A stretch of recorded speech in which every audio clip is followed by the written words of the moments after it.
I stared at the group text that appeared on my phone Tuesday morning. My daughter Jessica's message was short. Matter of fact. Like she was canceling a dentist appointment rather than uninviting her own mother to Thanksgiving. Hi, Mom. Rich and I talked it over. We think it's best if you sit this one out. His new wife Karen is bringing her whole family, and we're trying to keep things upscale. You understand. Upscale. That word sat in my stomach like a stone. I'm Linda. I'm 58 years old, and for 32 years I taught kindergarten in a small school district outside Tucson. I retired 2 years ago on a teacher's pension that barely covers my rent in a modest apartment. I drive a 2006 Honda Civic with a crack in the windshield I keep meaning to fix. I buy my clothes at Target. Upscale was never a word anyone used to describe me, but I'm also a grandmother to Ethan, who just turned 7. He has his father's dark hair and my late husband's gentle eyes. And I hadn't seen him in person in 4 months. I called Jessica. She didn't answer. I texted back asking if I could at least see Ethan separately. Maybe take him to the park. The response came an hour later. Mom, honestly? Ethan's at a new private school now and we're trying to teach him about presentation. How you look. How you carry yourself. I just don't think your lifestyle is the example we want right now. Let's reconnect after the holidays. My lifestyle. I wanted to laugh, but my throat was too tight. I set the phone down and looked around my small living room. The second-hand sofa I'd bought at an estate sale. The bookshelf made from cinder blocks and wooden planks. Pictures of Ethan at various ages. Sent to me in Christmas cards like I was some distant relative instead of the woman who'd babysat him 3 days a week for his first 4 years of life. That was before Jessica married Richard the second time. Richard worked in commercial real estate. The kind where you wore expensive suits and played golf with investors. His first marriage had ended badly. And apparently Jessica was determined to prove she could give him the perfect family, the perfect life, the perfect Thanksgiving, with the perfect people. I wasn't perfect enough. I didn't cry. I'd done enough crying when my husband Daniel passed 6 years ago. When you teach kindergarten for 3 decades, you learn to compartmentalize grief. You smile for the children, even when your world is falling apart. You save your tears for your car, for your shower, for the moments when no one's watching. But I did feel something shift inside me that day. A kind of quiet acceptance that maybe I'd been fooling myself about family, about love, about what I meant to the people I thought meant everything to me. The rest of Tuesday passed slowly. I made soup that I didn't eat. I watched game shows without hearing them. I thought about Daniel, about how he used to joke that Jessica had gotten her ambition from his side of the family and her coldness from, well, he'd never finished that sentence. Just kissed my forehead and told me I was too kind for my own good. Wednesday morning, my phone rang. Unknown number. Mrs. Linda Harmon? A man's voice. Professional. Yes? This is James Chen from Southwestern Legal Associates. I'm the attorney handling your father's estate. Do you have a moment to speak privately? My father. Gerald Morrison. He died 8 months ago at 84. A stubborn rancher who'd spent his whole life on the same 200 acres of scrubland near the Arizona-New Mexico border. We hadn't been close. He was a hard man. Disappointed that I'd chosen teaching over taking over the ranch. Disappointed that I'd married Daniel, who he saw as too soft. Disappointed in general. I'd gone to the funeral. Jessica hadn't. She'd sent flowers and a card that said deepest sympathies in cursive font. Yes, I can talk, I said. Good. I need you to come to the office tomorrow morning, 9 a.m. if possible. There's been a development regarding the property. What kind of development? A pause. I'd rather discuss it in person, but Mrs. Harmon, I strongly advise you to come alone and to not mention this meeting to anyone. Not yet. My pulse quickened. Is something wrong? On the contrary, Mr. Chen said. But timing is crucial. Can you be here tomorrow? Tomorrow is Thanksgiving. I'm aware. My office will be open. This is important, Mrs. Harmon. Trust me. I hung up. feeling unsettled. My father's ranch was worthless. Everyone knew that. The land was too rocky for decent grazing, too dry for crops. He'd held on to it out of pure stubbornness, watching younger ranchers around him sell out to developers while he dug in his heels and went deeper into debt. When he died, I'd assumed there would be nothing left but bills. The lawyer had told me the ranch would probably be sold for pennies to cover what he owed. I'd signed some papers and tried not to think about it. But now this. I couldn't sleep that night. I kept checking my phone, half hoping Jessica would text to say she'd changed her mind. That of course I should come to Thanksgiving. What was she thinking? No message came.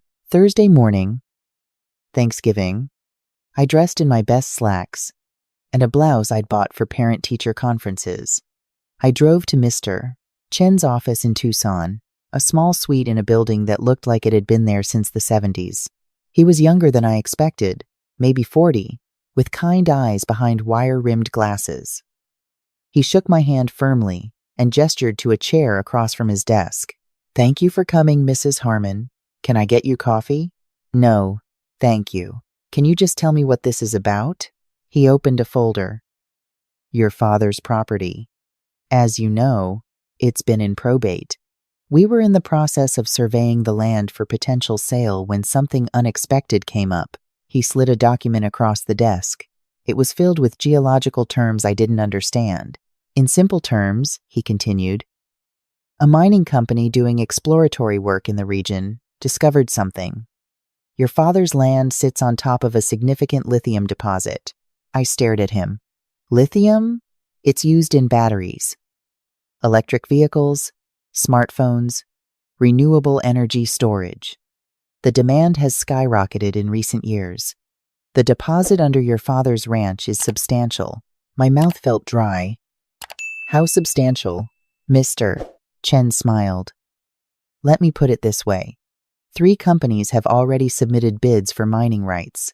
The highest offer, as of yesterday, was $52 million. The room tilted slightly. I gripped the armrest. "Mrs. Harmon? Are you all right? 52 million? That's the current offer. It could go higher. But here's the critical part. One of the companies attempting to bid is Prestige Development Group. They handle commercial real estate in this region. Their vice president is Richard Chen." My head snapped up. "Richard? My son-in-law? Former son-in-law, from what I understand. He was married to your daughter previously, then divorced, then remarried her 6 months ago. Correct?" "Yes." Mr. Chen's expression hardened. 3 days ago, his company tried to file an expedited claim saying they had preliminary rights to the property through a clause in your father's outstanding debts. It was legally shaky, but they were hoping to push it through before you were fully informed. I felt cold. Richard knew about this. Richard knew about this before we did.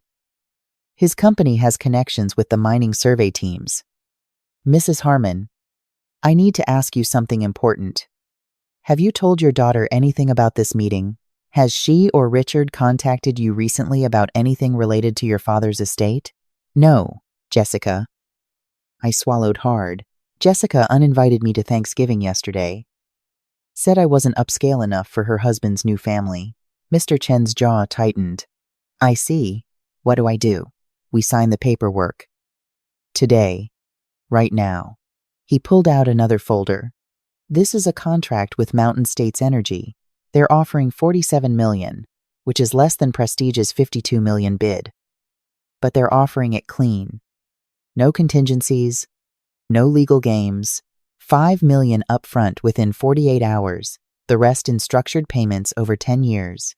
More importantly, they'll sign a binding agreement today that prevents any other company from contesting the claim. Why would I take less money? Because Richard's company will tie this up in court for years if they think they have a chance. With Mountain States, you sign today, the deal is done by Monday, and the money is in your account by Saturday. After that, Richard can file all the lawsuits he wants. You'll already own the rights and have legal protection." My hands were shaking. $5 million by Saturday? Yes. And Richard doesn't know you're offering me this today? No one knows except you, me, and Mountain State's legal team. I strongly suggest you sign this. Go home, and don't tell anyone until the money clears on Saturday. After that, it doesn't matter who knows. I picked up the pen. My father's face flashed in my mind, the way he used to squint at me with disappointment. The way he never thought I'd amount to anything because I chose books and children over cattle and dirt. Well, Dad, I thought, looks like your worthless dirt was worth something after all. I signed every page Mr. Chen put in front of me. When I left his office at 10:30 that morning, the sun was bright and hot, the way it always is in Arizona. I sat in my Honda in the parking lot and just breathed, in and out, trying to make it real. In my head, $50 million. No. $47 million. No. $5 million in 2 days, with the rest coming. I drove home in a daze. My apartment looked different somehow. Smaller. Temporary. Like I was seeing it through glass. Like it was already part of my past instead of my present. I made a turkey sandwich for Thanksgiving dinner. I ate it sitting on my secondhand couch, watching the Macy's parade on TV. I thought about Jessica and Richard and Ethan sitting around some expensive table with Karen and her upscale family. I thought about how they didn't want me there because I wasn't good enough. And then my phone rang at 11:15 that night. Jessica. I almost didn't answer. But something, maybe curiosity, maybe something darker, made me pick up. Mom. Her voice was strange, high-pitched, frantic. Mom, I need you to tell me the truth right now. About what? About Grandpa's ranch. Did you sell it? My pulse thundered in my ears. How did she know? The deal wouldn't be public until Monday. Jessica, what are you talking about? Richard just got a call from someone at his office. They said there was some kind of paperwork filed today. Something about mining rights. Mom, please tell me you didn't sign anything without talking to us first. Us. The word made me want to laugh. Why would I need to talk to you about my father's estate? Because it affects all of us. If there's money involved, that's family money. You can't just make decisions about family assets without family assets? My voice came out cold, calmer than I felt. Jessica, you told me yesterday I wasn't welcome at your Thanksgiving because I'm not upscale enough. You told me you don't want Ethan around my lifestyle. And now you're calling me at 11 o'clock at night talking about family? Silence, Mom. Her tone changed. Softer.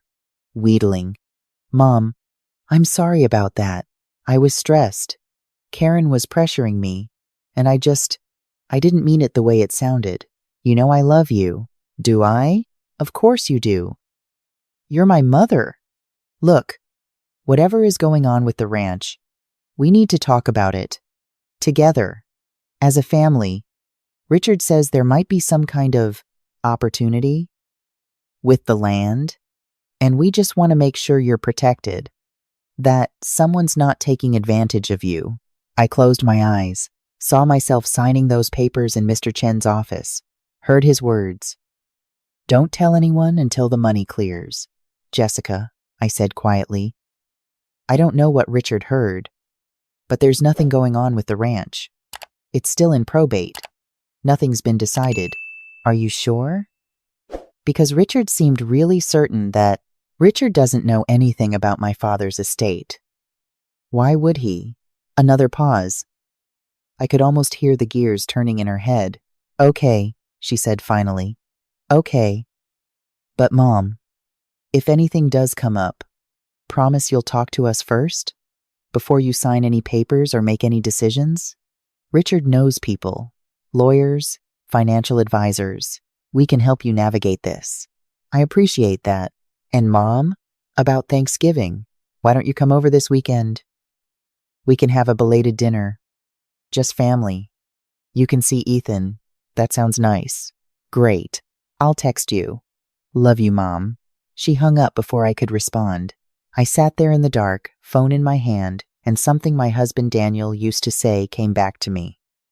The moment someone needs you is the moment they remember you exist. Friday passed in slow motion. I kept expecting another call from Jessica, from Richard, from someone, but my phone stayed quiet. Saturday morning at 8 a.m., I received an email from my bank. A deposit had been made to my account. I logged in with shaking hands. The balance showed $5 million. I sat down hard on my kitchen floor and started to cry. Not sad tears. Not happy tears exactly. Just release. Every year of struggling on a teacher's salary, every time I'd had to say no to Jessica when she asked for money for Ethan's activities, every cheap car, every secondhand furniture piece, every careful budget and clipped coupon, all of it just released. My phone rang at 9:30. Jessica again. Mom? Home. Where else would I be? You need to come over right now. Don't sign anything, don't talk to anyone. Just come here. Richard needs to talk to you. It's important. What's this about, Jessica? Her voice broke. Please, Mom. Please just come over. I drove to their house in Scottsdale. It was the kind of neighborhood where the houses all looked like hotels. And the lawns were so green, you knew they cost a fortune to maintain in the desert. Richard answered the door. He looked like he hadn't slept. His expensive shirt was wrinkled, his hair uncombed. Linda, he said. His voice was tight. Jessica was in the living room, pacing. The house was still decorated from Thanksgiving, the remnants of their upscale dinner obvious. Fine china in the sink, crystal glasses on the counter. Sit down, Mom. I'd rather stand. Richard stepped forward. Linda, I'm going to be direct. I know you signed a contract with Mountain States Energy on Thursday. I know you sold the mining rights to your father's land. I said nothing. That land, he continued, his voice rising, was supposed to be part of a deal I was working on. My company was going to develop the entire region. This was months of work, millions in potential. Richard, I interrupted, that land was my father's. Now it's mine. I can do whatever I want with it. You don't understand what you've done. If you'd just waited, if you'd talked to us first, why would I talk to you? You had my daughter uninvite me to Thanksgiving because I wasn't good enough. Jessica made a sound like a sob. Mom, that was wrong. I was wrong.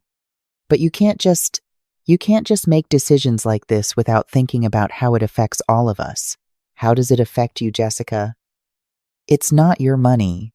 You're my mother. What you have is what we.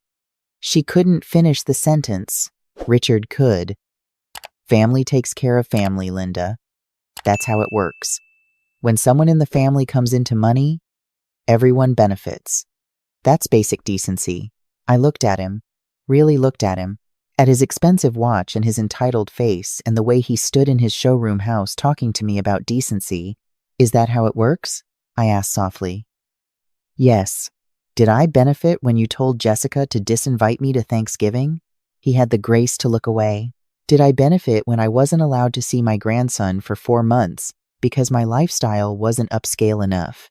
Jessica was crying now. Mom, please. Did I benefit? I continued, my voice steady.